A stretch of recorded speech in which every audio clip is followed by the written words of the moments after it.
Her true story from Illinois.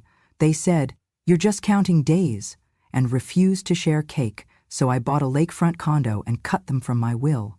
They celebrated without me.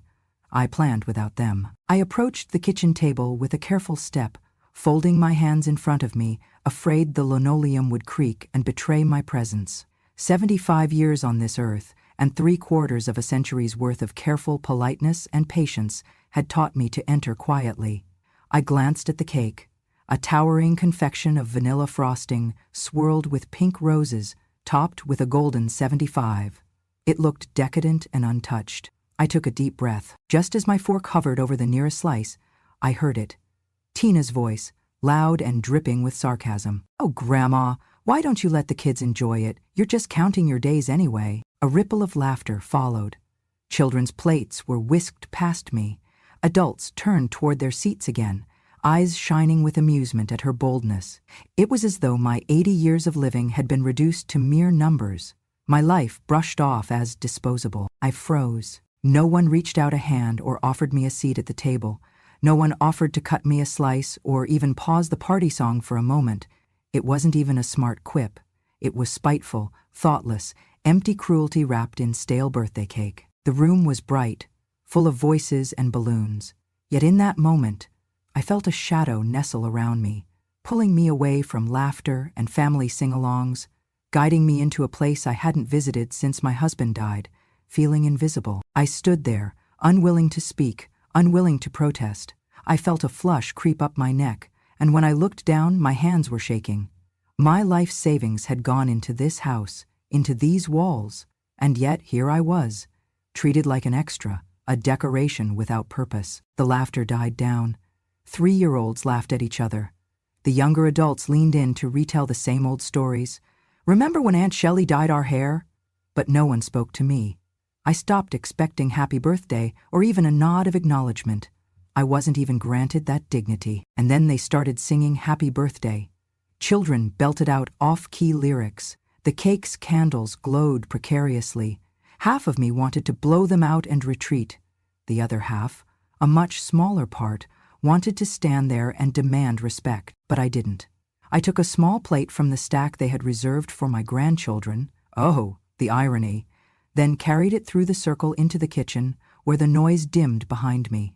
I didn't even pause to wipe away the tremor in my fingers as they pressed the slice into a paper plate. I slipped into the small room they had set up for me. It was meant to be a cozy guest room, but felt more like a cell. The furniture was slight, the space deliberate, removed. Paint marks from their children's art overlapped on the walls, a mural that begged the question, where am I in this picture? I sat on the edge of the narrow twin bed. The bedspread was floral pastel. I smoothed its wrinkles gently before placing the plate beside me.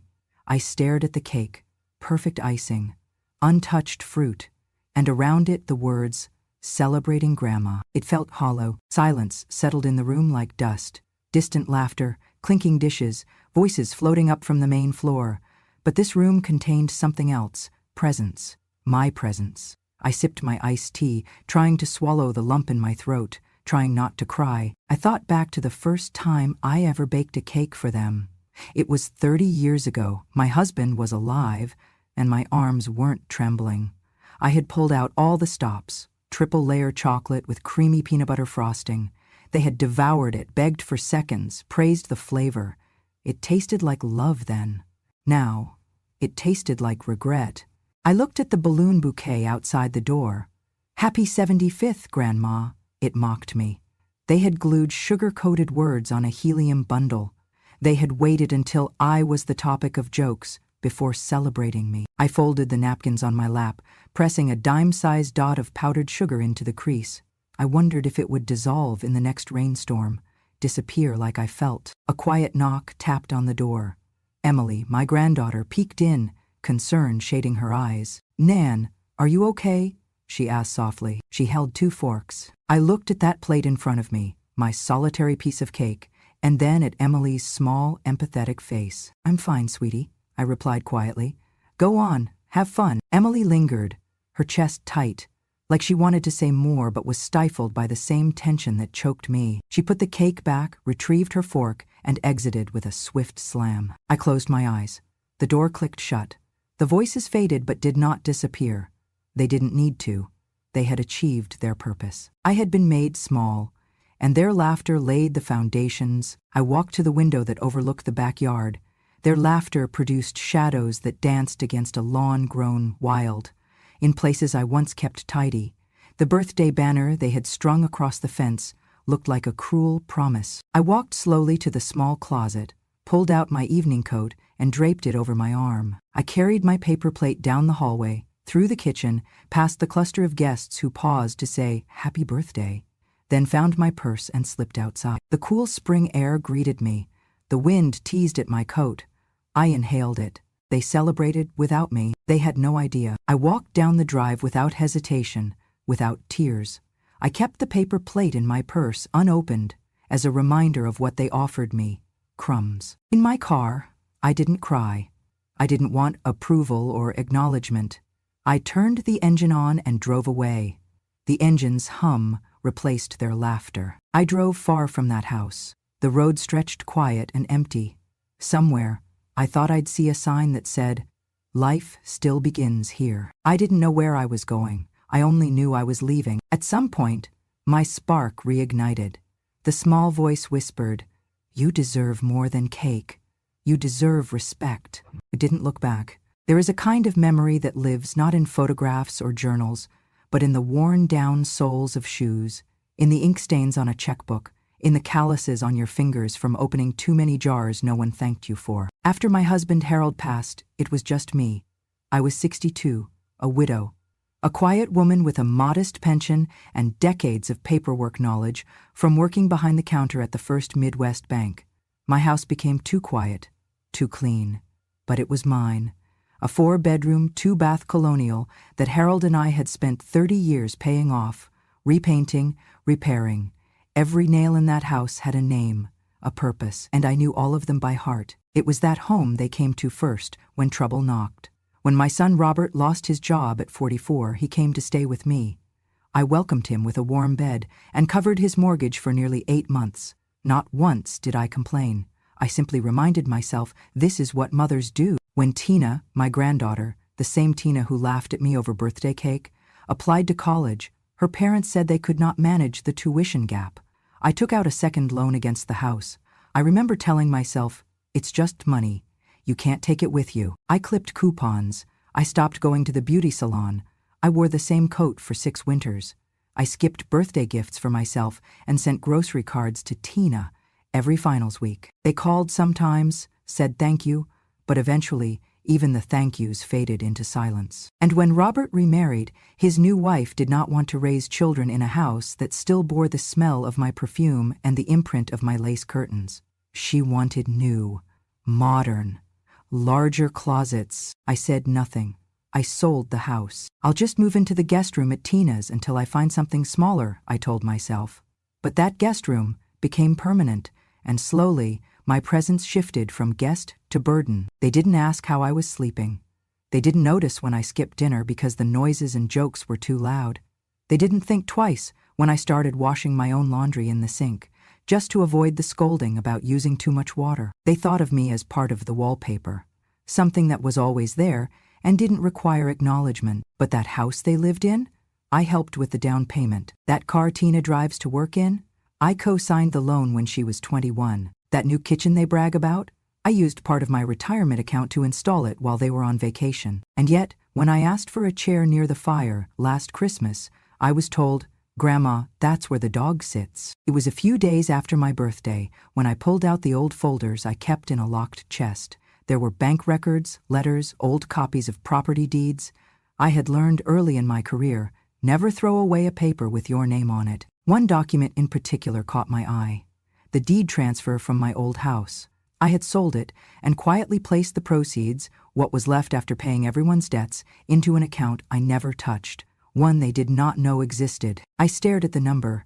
It wasn't much, but it was mine. My entire life had been a stream of small sacrifices, made without announcement, made without conditions, but somewhere along the way, they stopped seeing them as gifts. They became expectations, entitlements. A woman who gave without question became the woman who had no boundaries. And now they denied me cake? They denied me dignity? I closed the folder. That night, I didn't sleep. I sat by the window in my tiny room, watching the streetlight flicker against the hedge I once trimmed myself. I remembered my husband's voice. "You're the strongest woman I know, Mildy, but even strong people need to be treated right." He had said that when I stayed late at work after a robbery shook the branch. I repeated it aloud, just to hear it in the air. Even strong people need to be treated right. No one had treated me right in a long time, and suddenly I knew something. I didn't have to explain my goodness. I didn't have to beg for their respect. I didn't even have to ask them to see me. I had already given more than enough. The real question was, what would I do with what I had left? Some wounds do not bleed.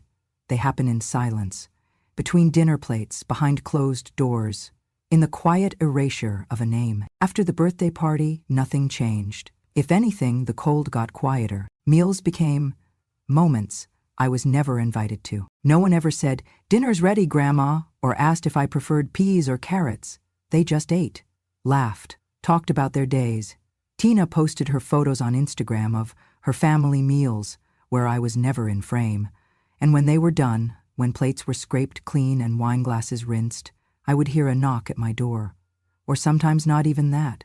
Just find a bowl of cold rice or a single slice of meatloaf left on the counter. No note, no warmth. I began calling them the nameless meals. I ate them alone, by the kitchen window, sometimes with a napkin, sometimes with just my hands.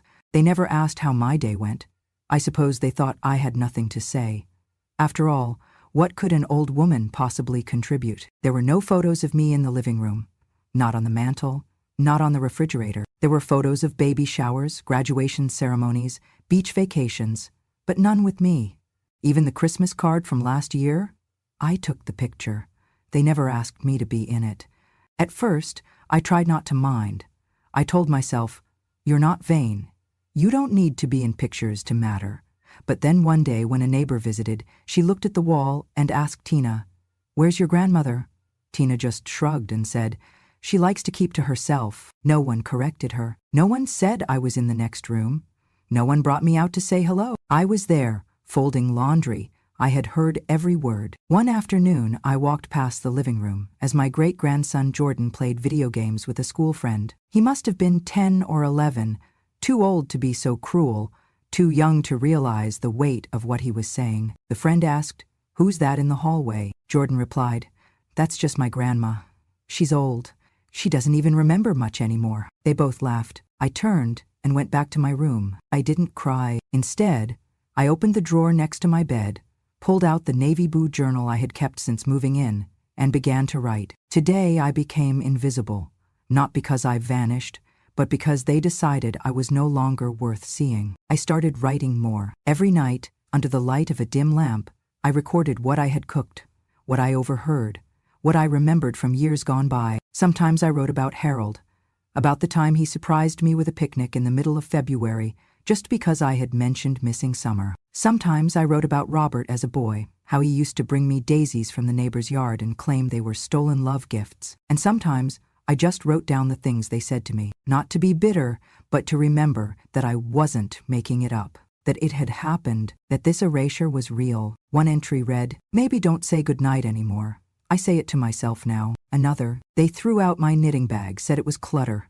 It had my wedding shawl in it." And one night, after another quiet dinner of leftovers and laughter from a room away, I wrote, "Is this what it means to be a burden? To exist but without presence?" I tried to leave notes, little reminders that I was still a person. I folded their towels and left a smiley face drawn on a sticky note. No one said thank you. I made muffins one morning and left them on the table. They were eaten. But when I came back in, someone had thrown away the tin with a napkin still inside. No one asked if they were from me. No one thought to. That night, I wrote the hardest line of all. I live in this house, but I don't belong to this family anymore. And that truth echoed louder than any birthday song they never sang for me. Because it was not about cake. It was not about chairs at a table or pictures on the wall. It was about something deeper, something crueler. I had given them my years, my money, my back, my love. But now I was a ghost, living, breathing, and somehow no longer real to them. And for the first time, I asked myself a question I had never dared to ask. Do I still want to be here?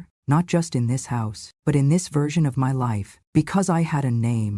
I had stories. I had a voice that still remembered songs and poems, and the exact color of the hydrangeas Harold planted on our 3rd anniversary. And maybe, just maybe, it was time someone else heard it. Someone who would not laugh, or shush, or turn away. Someone who would say, "Tell me again, Mildred. I never liked secrets." But some things are too sacred to be shouted.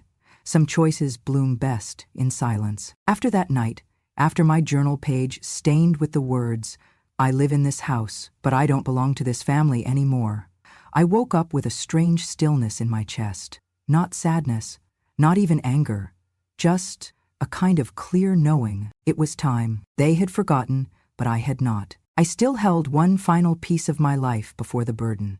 A property in Springfield, just a strip of land, nothing glamorous, but mine. It was the land Harold and I bought back when we were young and dreaming of building a vacation cabin. Life took us elsewhere. The cabin never came. But the land stayed. I had refused to sell it even when things got tight after Harold died. Now, I called the number of an old contact, a real estate agent named Louise who had handled the place for years. "Still holding on to that lot, Mildred?" she asked. "Not anymore," I said. The paperwork took 2 weeks. I signed documents at the local cafe so no one would notice if I came and went. I smiled politely to the notary public and didn't flinch when she asked if I had family who might help with the process. "No, this one's all me." When the sale closed, I opened a new bank account under my name only. The total came to $350,000, 0 cents. I stared at the balance on the screen and whispered, "Hello, old friend." It was the largest amount I had seen in my name in over a decade. It was not revenge, it was reclamation. I went online that same night. On the old tablet my granddaughter had tossed aside months ago, saying, "It's too slow to bother with." It worked just fine. I looked at properties across the state line. Quiet towns, lakefront condos, places where people still said good morning to strangers. I found it by accident, a 2-bedroom unit in Michigan, overlooking a calm patch of water that caught the sun just right in the photos. Wooden floors, French doors, a balcony just big enough for a rocking chair. I called. A man named Ethan answered. He sounded surprised that I wasn't calling for my adult children. "No," I told him, "I'm buying this one for myself." His tone shifted. "That's rare," he said. "I like that." I paid in full. No loans, no co-signers, no explanations, just my name on every line. The next morning, I began packing. Quietly, no cardboard boxes, just my suitcase from 1982 and a few reusable grocery bags. It didn't take much. A few dresses, my photo albums, the journal, Harold's watch, my shawl. Everything else they had already claimed or discarded without asking. The day before I left, I made one last meal. A roast chicken. I left it in the fridge with a note. "Take care.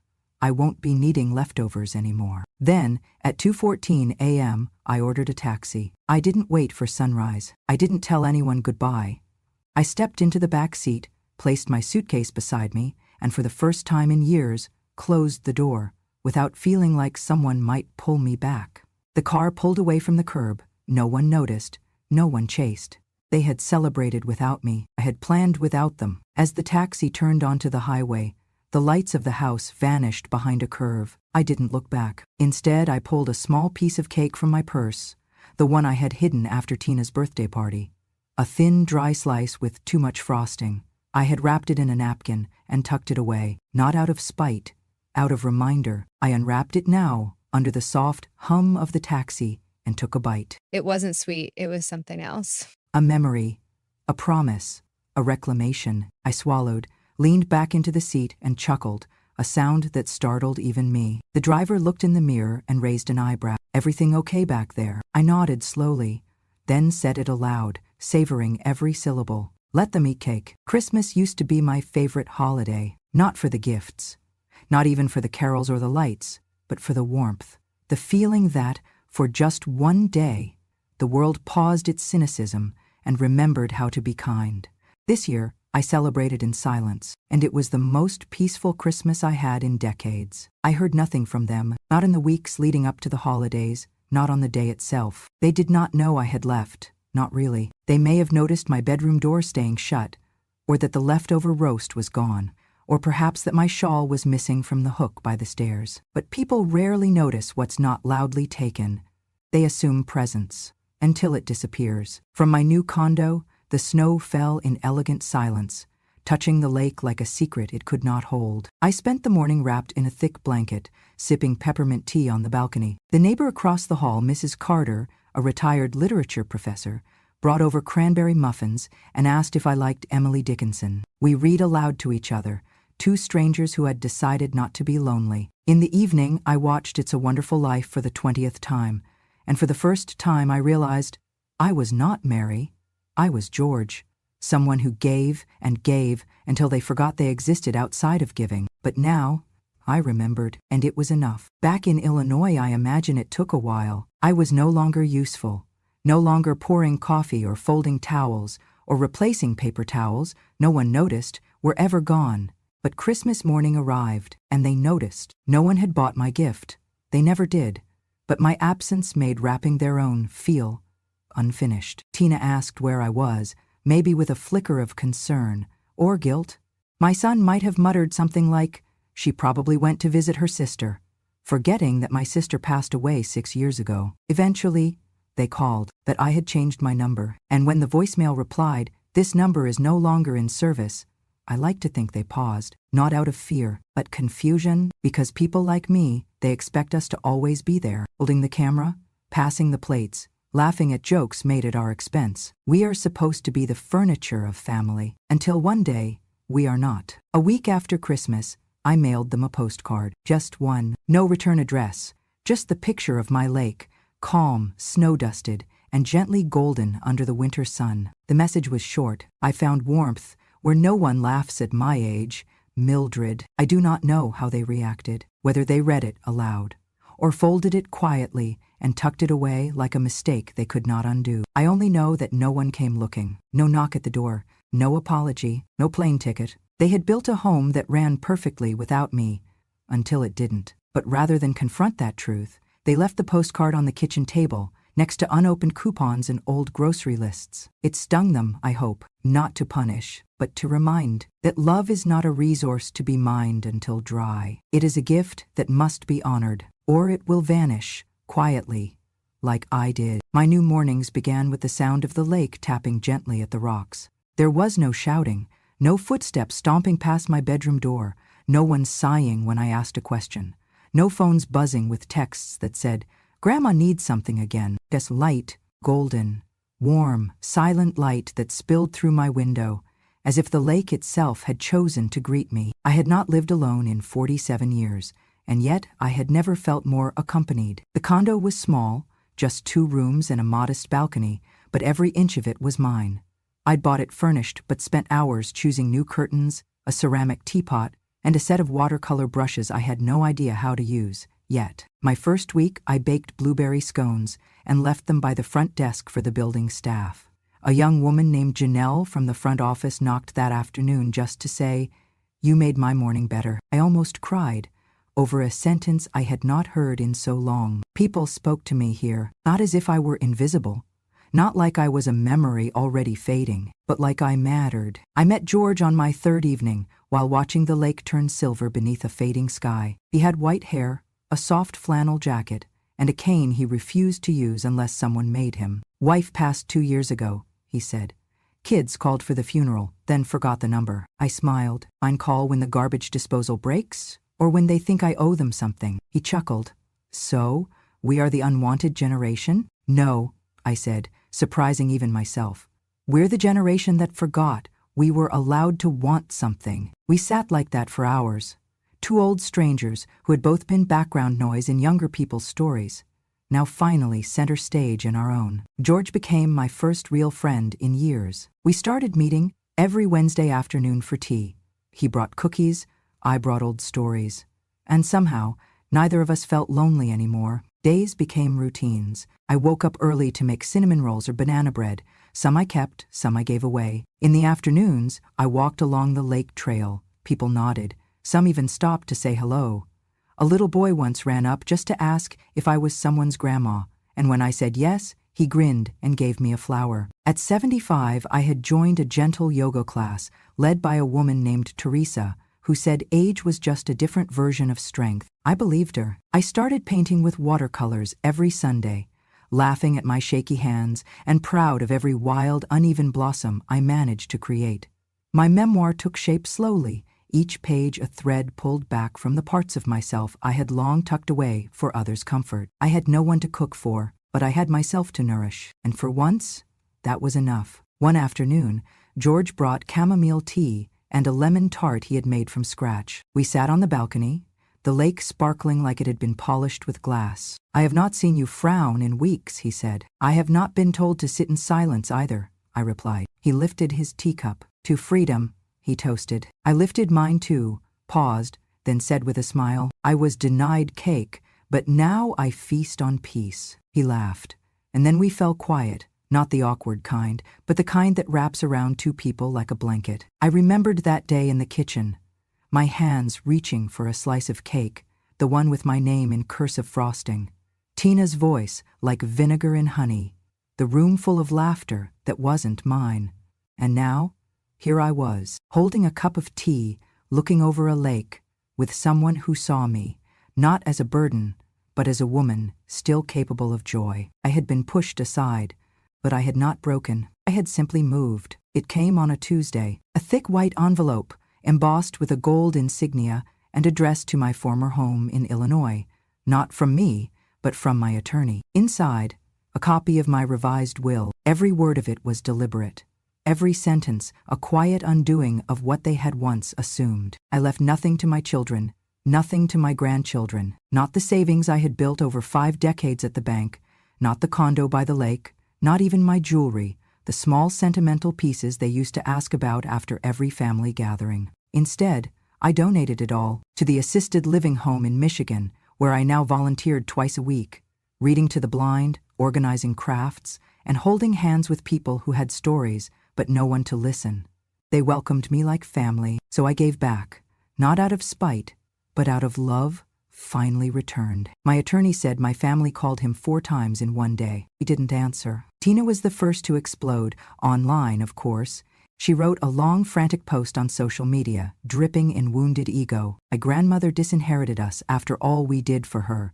We let her live with us, we celebrated her, and now she gives everything to strangers? How could she be so cruel? Underneath were dozens of comments. Some agreed with her, others didn't. One stranger replied, "Did she really live with you or under you?" Another, "Old women don't give away love unless it's been taken for granted first." I read it all, quietly, without comment. There were no calls, no apologies. No one came looking for me, not really. I had stopped expecting that long ago. I sat at my desk and pulled out a clean sheet of paper.